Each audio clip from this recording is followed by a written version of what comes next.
नमस्कार। अनंत ज्ञान web TV में आपका स्वागत है।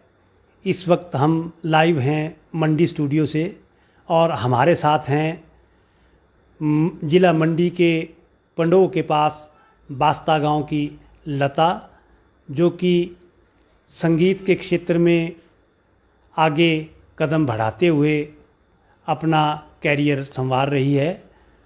सबसे पहले हम लता का स्वागत करेंगे अपने स्टूडियो में। स्वागत है आपका। Thank you so much sir, मुझे इस लाइव में बुलाने के लिए।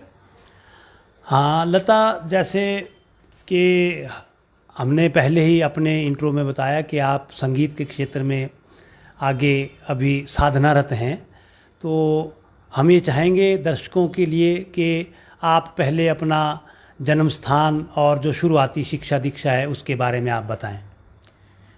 जी, मैं पंडोह के बास्ता गांव से हूँ और मैं किसान की फैमिली से बिलोंग करती हूँ। और जो मैंने संगीत की शुरुआत की वो +1 से की।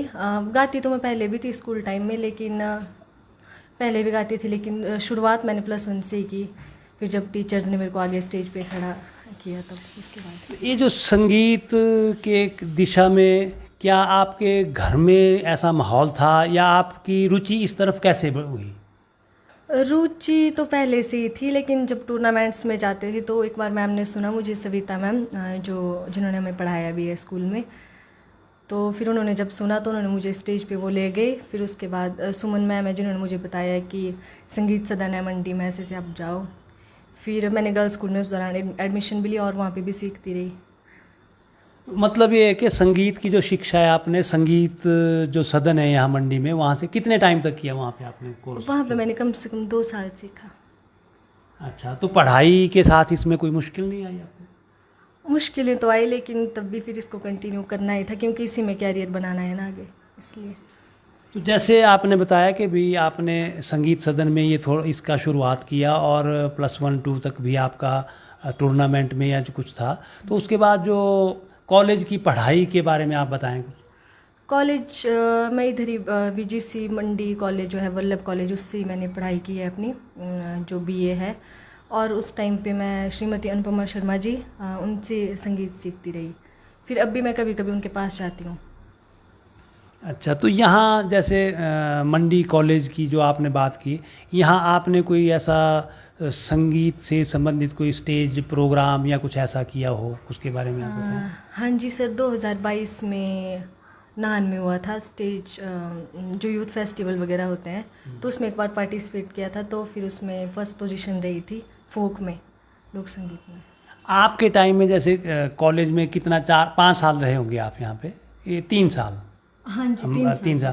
तो 3 साल के दौरान आप कॉलेज से कहाँ कहाँ गए ऐसे म्यूजिक टीम के साथ? या म्यूज़िक टीम के साथ तो गई, मतलब काफ़ी जगह गई, जैसे दशहरा में भी परफॉर्म किया और शिवरात्रि में भी। फिर आसपास के जितने भी मेले होते हैं उसमें भी परफॉर्म करती रहती हूँ सर। आप जो हिंदी के गाने ज़्यादा पसंद करते हैं या पहाड़ी गाने, या क्या इसमें कौन सी गज़ल ऐसे? मुझे गज़लें बहुत पसंद है सर। किस की गज़लें?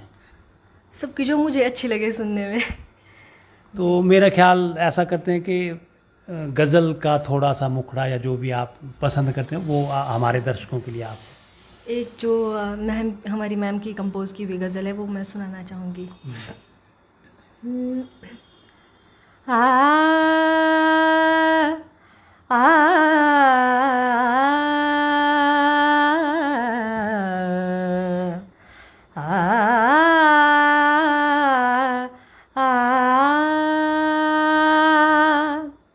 मौजे हवा के फूलों से चेहरे उतर गए। मौजे हवा के फूलों से चेहरे उतर गए। गुल हो गए चिराग घरों दे बिखर गए। मौजे हवा के फूलों से चेहरे उतर गए। तो गज़ल के अलावा आप पहाड़ी या हिंदी, क्या किस में आपकी ज़्यादा रुचि है? पहाड़ी और हिंदी दोनों में, सब में, सभी चीज़ों में, सभी। तो जैसे आपने बताया कि आपने शिवरात्रि में कार्यक्रम पेश किए या दशहरा में, तो वहाँ आपकी तरफ से क्या प्रस्तुति रही? वहाँ पे मैं बॉलीवुड गाती हूँ ज़्यादा, क्योंकि आजकल की ऑडियंस बॉलीवुड ज़्यादा पसंद करती है। तो इसका मतलब है कि हम भी, हमारे दर्शक भी तो चाहेंगे कि वो आप तो कोई इस तरह का बॉलीवुड का जो आपका जो फेवरेट है वो, उसको आप हमारे दर्शकों के लिए सुनाएं। जी सर, बिल्कुल। आ आ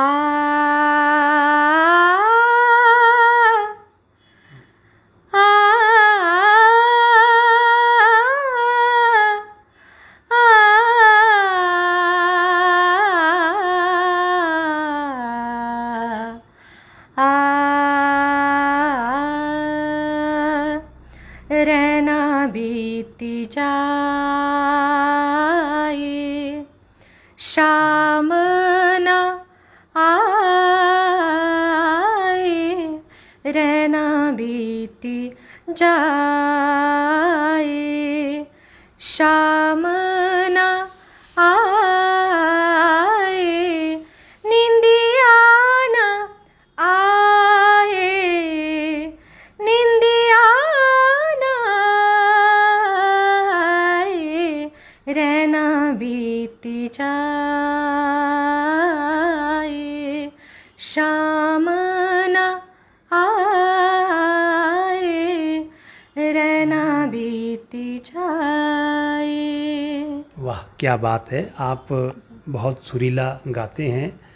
तो अब हम थोड़ा सा ये जानना चाहेंगे कि आपकी जो पारिवारिक पृष्ठभूमि है, क्या वो भी संगीत से कुछ ऐसा आपको प्रोत्साहित करते हैं, या आपके माता पिता भाई जो, क्या वो इसमें रुचि रखते हैं?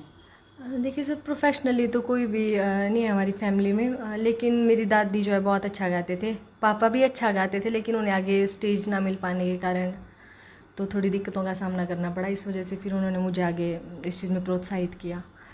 तो अभी भी जैसे आप स्टेज प्रोग्राम के लिए जाती हैं, तो आपको मतलब घर से ऐसी इजाज़त है? हाँ जी, बिल्कुल फुल सपोर्ट है। मेरी फैमिली बहुत सपोर्टिव है, मम्मी पापा भाई सभी बहुत सपोर्टिव है। अच्छा, तो ये जो आपने यहाँ मंडी कॉलेज में म्यूज़िक का जो सीखा, तो इसके पश्चात फिर आगे क्या कर रहे हैं आप आजकल? सर आजकल मैं जो चंडीगढ़ विश्वविद्यालय है, पंजाब यूनिवर्सिटी, वहाँ से स्नातकोत्तर की पढ़ाई कर रही हूँ म्यूज़िक में ही। तो इसके अलावा, म्यूज़िक की पढ़ाई के अलावा, वैसे आपका क्या शौक़ है कि आप किसी और क्षेत्र में भी और सब्जेक्ट में ऐसी कोई स्टडी करने का? मुझे ऐसा लगता है कि मैं सिर्फ म्यूज़िक के लिए बनी हूँ। म्यूज़िक के शायद लिए भगवान ने मुझे म्यूज़िक के लिए ही बनाया है। अच्छा, नहीं वो तो अच्छी बात है। तो आपको ऐसी अब क्या ज़रूरत है ऐसी कि इस क्षेत्र में और आगे बढ़ने के लिए आपको क्या करना होगा, या किस किस स्पोर्ट की आपको ज़रूरत है? देखिए, इस फील्ड में अच्छे गुरु का होना बहुत ज़रूरी है, और बहुत रियाज, मेहनत और सीखने की ज़रूरत है बहुत। अभी तक किसको आप अपना गुरु मानती हैं? अभी तक जो मतलब है मेरी मम्मा और मेरे मैम श्रीमती अनुपमा शर्मा जी।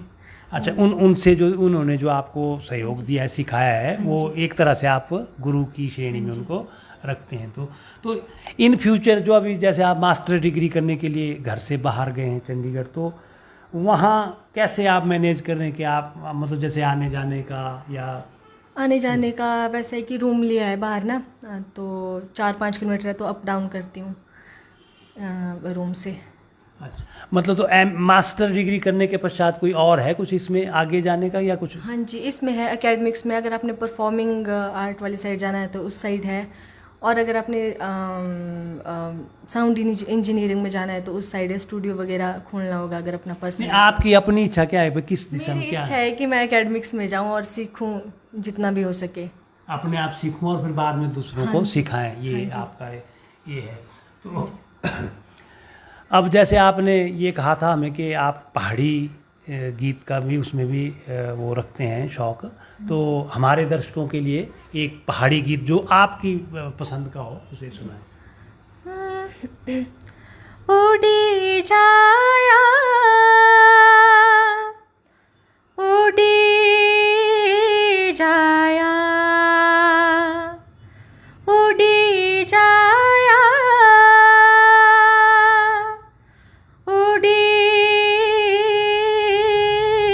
जाया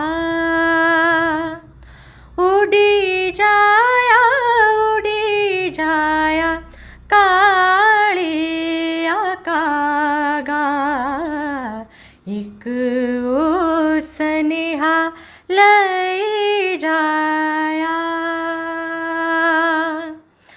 उड़ी जाया उड़ी जाया कालिया कागा एक ओ सनेहा लई जाया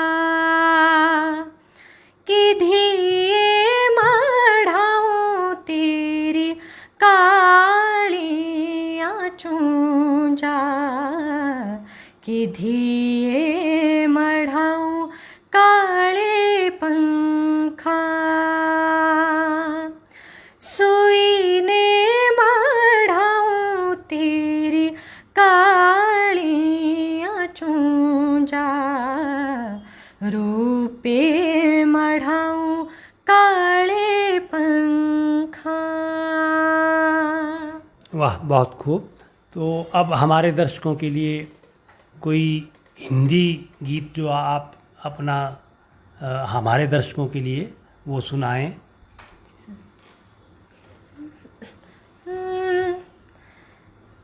लग जा गले के फिर ये हंसी रात हो न हो